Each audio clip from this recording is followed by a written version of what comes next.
Okey, Assalamualaikum warahmatullahi wabarakatuh dan selamat sejahtera kepada pengajar Senurhan. Saya Muhammad Aiman bin Nazri daripada program BMHS semester 6 akan buat presentation tentang subjek clinical practice, pre-hospital care dan ambulance services. Subjek kod MBCP 2424. Okey, pada hari ini tajuk saya ialah angina pectoris ataupun dikenali sebagai chest pain lah. So seperti yang sedia maklum, bila bertugas di pre-hospital care boleh dapat satu panggilan mengenai satu panggilan panggilan kecemasan. Kita dapat call center mengatakan ada pesakit mengalami sakit dada lah, ataupun chest pain. So apa yang kita boleh prepare sebelum pergi ke scene ialah beberapa alat lah yang kita patut ada dalam ambulans, seperti AED device, lepas tu monitor untuk tengok vital sign.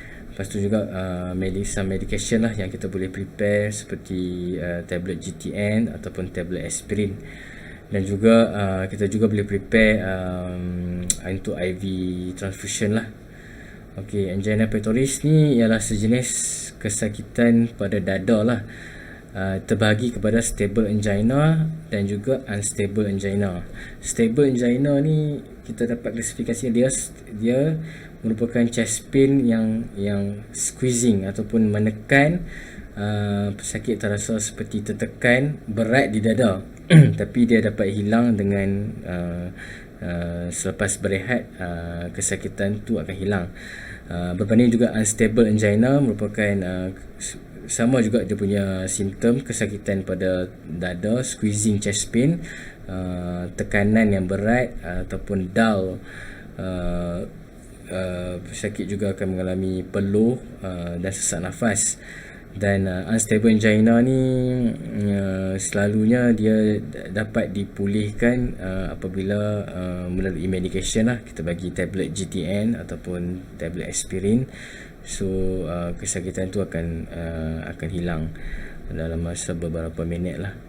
So faktor-faktor angina pectoris ni yang kita boleh simpulkan kenapa terjadinya angina pectoris ni. Terjadinya disebabkan penyempitan salur darah arteri koronari kita. Salur darah arteri koronari kita ni ada 3, iaitu right coronary, left coronary dan circumflex coronary. So penyempitan di salah satu arteri koronari kita ni akan menyebabkan kesakitan pada dada, ataupun disebut sebagai angina pectoris lah. Penyumbatan salur darah arteri koronari, atherosclerosis, di mana terdapatnya penyumbatan darah beku ataupun plak di dalam arteri koronari juga boleh menyebabkan angina pectoris ini. Peredaran darah yang lemah di dalam arteri koronari. So apabila berlakunya serangan jantung, peredaran darah akan menjadi lemah disebabkan denyutan jantung yang lemah. So bila denyutan cardiac rhythm yang lemah akan menyebabkan blood circulation pun lemah. So bila lemah, peredaran darah, blood supply blood oxygen supply to in coronary artery menjadi lemah, akan menyebabkan kesakitan juga. Dan sebenarnya denyutan jantung yang lemah lah sama seperti yang tadi, di mana jantung yang lemah akan menyebabkan pumping blood circulation juga akan lemah. So blood supply in artery coronary juga akan menjadi lemah dan akan menyebabkan kesakitan. Simple saja dia punya faktor-faktor dia. Seterusnya, apakah 3 kriteria angina pectoris ni? Apa yang kita boleh simpulkan, macam mana dia nak cakap dia ni angina pectoris? Angina pectoris ni kesakitan pada kawasan substernal chest, iaitu kesakitan pada tengah dada ni. Kesakitan akibat tekanan emosi, iaitu atau stres, serta diprovokasikan oleh sesuatu exercise, akan menyebabkan kesakitan dada.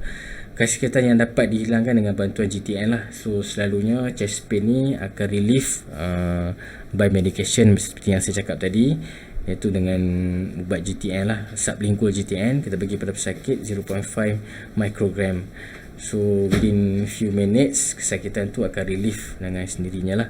Apa fungsi GTN ni sebenarnya? GTN ni dia dilate kembali arteri koronari yang sempit tadi. Arteri koronari yang sempit tadi dia akan didilate kan oleh GTN. GTN ni dia kumpulan kita panggil glucotrieniclide sementara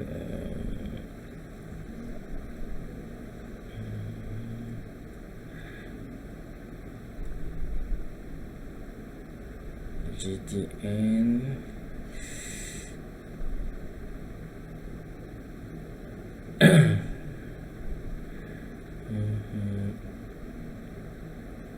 sublingual GTN ni dia dalam kumpulan sebenarnya dia dalam kumpulan vasodilator. So dia akan kembangkan salur darah. Vasodilator dia akan kembangkan salur darah supaya peredaran darah tu lalu dengan sempurna lah, dengan normal kembali. So different diagnosis dengan angina pectoris ni kita boleh katakan costochondritis. Costochondritis ni selalunya merupakan sakit sejenis chest pain juga, sakit dada juga, tapi dia tidak disebabkan oleh penyempitan coronary artery, tapi dia hanya lebih kepada keradangan muscle di bahagian subcostal muscle kita, intestinal muscle. Dalam antara ribs tu ada muscle. So muscle ni mengalami keradangan lah. Selalunya terjadi kepada pesakit-pesakit yang tinggi, yang badan yang selalu buat aktiviti lasak ataupun yang bekerja menggunakan fizikal yang berat, selalu akan mendapat kesakitan di bahagian dada. Tapi disebabkan oleh muscle keradangan dia sama juga kriteria dia, sama juga simptom dia, tapi kriteria dia agak berlainan.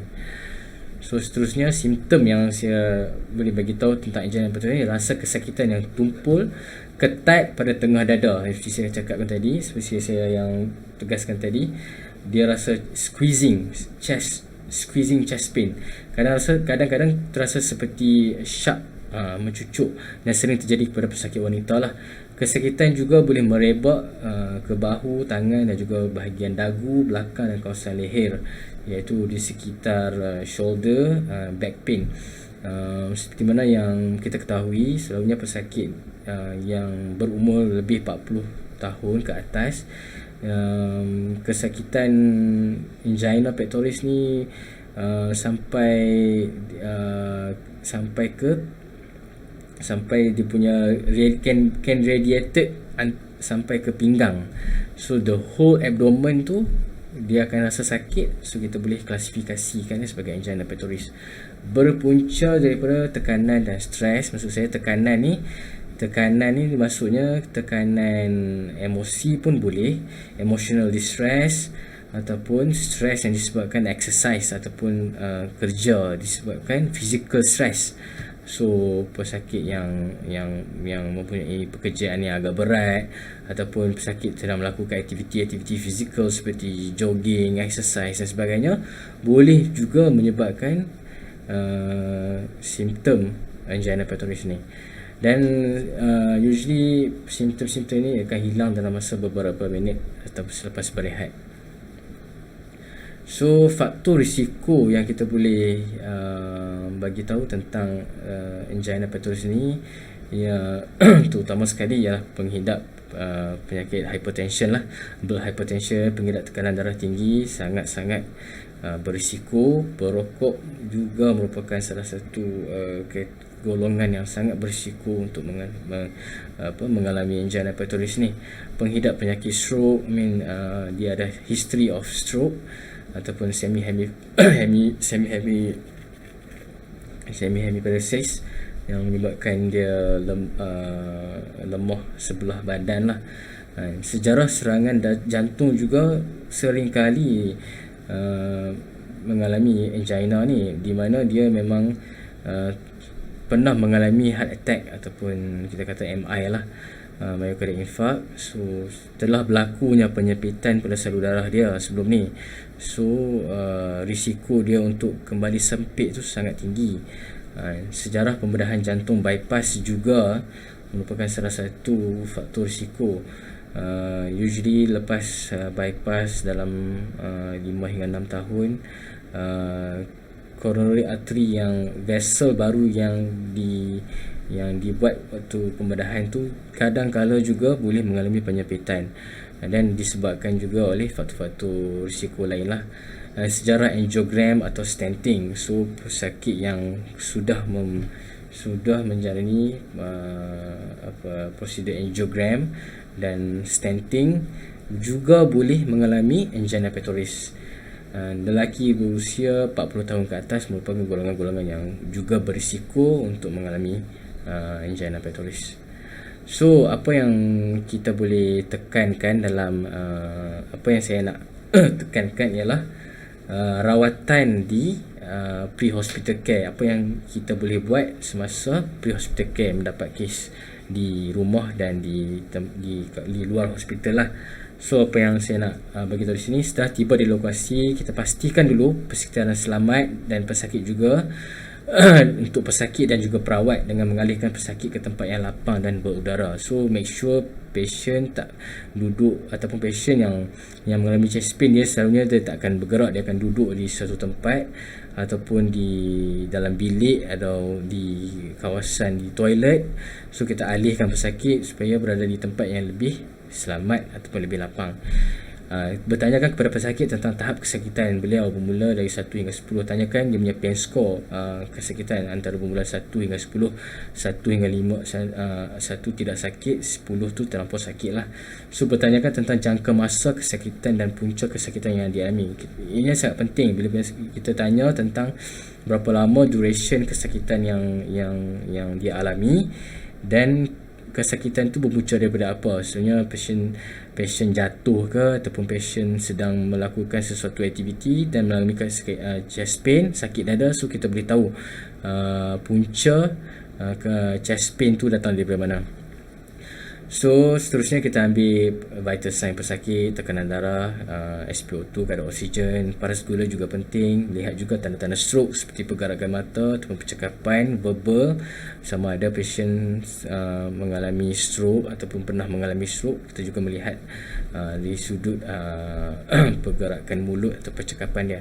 Jika tahap kesakitan melebihi skor 5, kita haruslah memberi kita seharusnya beri GTN 0.5 mikrogram sublingual kepada pesakit. Arahkan pesakit agar mengurangkan pergerakan serta tenangkan pesakit. Jika tekanan darah tinggi melebihi 180 sistolik dan 100 diastolik, kita boleh disarankan pasangkan IV line lah. Kita set IV line untuk membolehkan ubatan intravena infusion di hospital nanti diberikan dengan lebih mudah lah. Jika mendapati tekanan darah terlalu rendah pada kadar bawah 100 sistolik, kita juga boleh hydratekan patient dengan memberikan normal saline untuk hidrasikan pesakit. So seterusnya adalah kontraindikasi. Jika tekanan darah terlalu rendah, pastikan transfusion normal saline IV diberikan dengan untuk hidrasi pesakit yang agar lebih stabil. Seperti yang saya cakapkan tadi, kita nak stabilkan pesakit, nak stabilkan BP pesakit, kita juga boleh bagikan sedikit. Tapi kita juga boleh bagi 1 pint ataupun just 1 pint slow, run slow, supaya kita nak tengok juga, nak monitor BP patient. Kadang-kadang patient yang mengalami heart attack, dia boleh jadi sesak nafas. Tu kita kena pantau dia punya SpO2 dan BP. Pemberian GTN juga harus dielakkan jika pesakit hampir mengalami cardiogenic shock. Jika pesakit mengalami tekanan darah yang rendah, kita boleh mengelakkan bagi GTN, sebab GTN ni dia merupakan vasodilator, so dia akan merendahkan lagi pressure pesakit, BP pesakit. Pemberian oksigen secara high flow mask atau face mask amatlah digalakkan jika pesakit mengalami kesesakan nafas. Oksigen ini merupakan satu prosedur yang sangat penting lah ketika di ambulans, ketika pre-hospital care. Pemberian oksigen ni mampu menyelamatkan nyawa pesakit lah.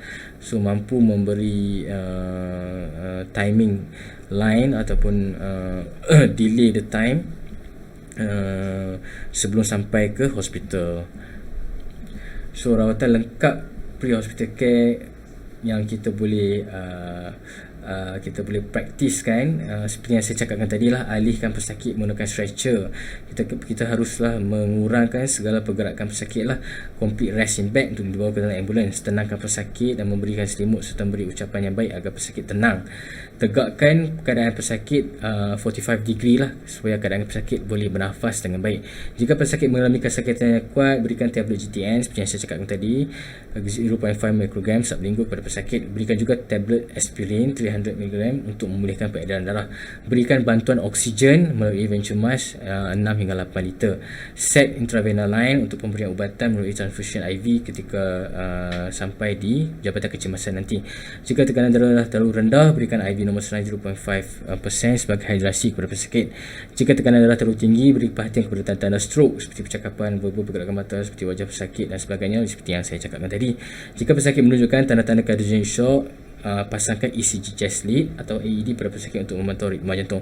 Ini merupakan satu cabaran lah jika chest pain ni pesakit sudah menunjukkan tanda-tanda untuk cardiogenic shock. Kita haruslah peka dengan memasangkan AED pesakit untuk melihat ritmanya. Jika pesakit tidak sedarkan diri, teruskan pasang AED pada pesakit dan mulakan CPR jika ECG menunjukkan asystole. Maklumkan kepada call center mengenai keadaan pesakit serta triage ke zon merah untuk rawatan lanjut setelah tiba di hospital. So setelah tiba di jabatan kecemasan, pesakit seterusnya triage ke zon merah dan direhat secara sepenuhnya, complete rest in bed. So pemasangan lead ECG dengan segera bagi memantau tanda-tanda vital sign. Jika terdapat perubahan pada ECG pesakit menunjukkan ST elevation pada lead tertentu, pesakit telah mengalami serangan jantung ataupun digelar sebagai MI. So sebagai seorang petugas di hospital care, kita haruslah seharusnya menyampaikan maklumat yang tepat, present case dengan tepat kepada doktor ataupun petugas di jabatan kecemasan, terutamanya di zon merah, dan triage supaya pesakit dapat diberikan rawatan dengan lebih lengkap ataupun lebih pesakit dapat diberi perhatian sepenuhnya lah. So sedikit itu sajalah untuk rawatan pre-hospital care. Tapi saya nak sentuh sikitlah kategori rawatan di hospital tentang angina pectoris ni boleh menyebabkan infak dan serangan jantung lah, ataupun serangan jantung. So apa yang boleh saya simpulkan, kategori rawatan di hospital ni, kita pemberian ubatan selalunya akan diberikan di jabatan kecemasan. Pemberian anticoagulant, thrombolytic agent sangat penting dalam rawatan MI lah, seperti tablet aspirin, tablet clopidogrel, streptokinase, metalis dan kleksin. Pemberian beta blocker dan calcium channel juga penting bagi menstabilkan tekanan darah pesakit. So anti arrhythmia juga boleh diberikan. Rawatan simptom seperti GTN diberikan jika pesakit masih lagi mengalami kesakitan pada bahagian dada. Okay, sedikit saya nak sentuh tentang PCI lah, Percutaneous Coronary Intervention. Mungkin sesetengah pre-hospital care seperti di IJN, mereka lebih peka dan lebih kita katakan lebih rawatan di pre-hospital care tu lebih menjurus kepada PCI lah, Percutaneous Coronary Intervention. Device yang berasaskan kateter dimasukkan ke dalam salur darah utama, biasanya berhampiran paha atau pegangan tangan. PCI ialah alat kritikal untuk memulihkan aliran darah dan lebih cepat yang berlaku. PCI selalunya memasukkan pelbagai stand di bawah penyumbatan untuk membantu menahan arteri terbuka supaya penyumbatan lain tidak berlaku. Sebenarnya yang saya dimaklumkan, ambulans pre-hospital care di IJN mereka lebih fokus kepada rawatan jantung yang lebih spesifik lah, macam saya katakan PCI tadi ataupun angiogram. So sebagai kesimpulan, pesakit yang mengalami penyumbatan teruk pada arteri koronari mungkin akan menjalani pembedahan ataupun bypass, sebenarnya dipanggil pembedahan jantung pintasan ataupun CABG. Okay, CABG ni melibatkan penggunaan salur darah di tempat lain. Kita ambil vessel di bahagian pergelangan tangan atau kaki untuk membina rencongan ke ke saluran darah yang sempit tadi, yang mengubah laluan sekitar terlebih bagi arteri yang tersumbat untuk membawa darah ke otot jantung anda. Dan itu saja daripada saya. Maaf jika ada kesilapan. Yang baik tu daripada Allah Ta'ala, yang buruk daripada saya mohon maaf jika ada yang terkurang. Sekian, terima kasih.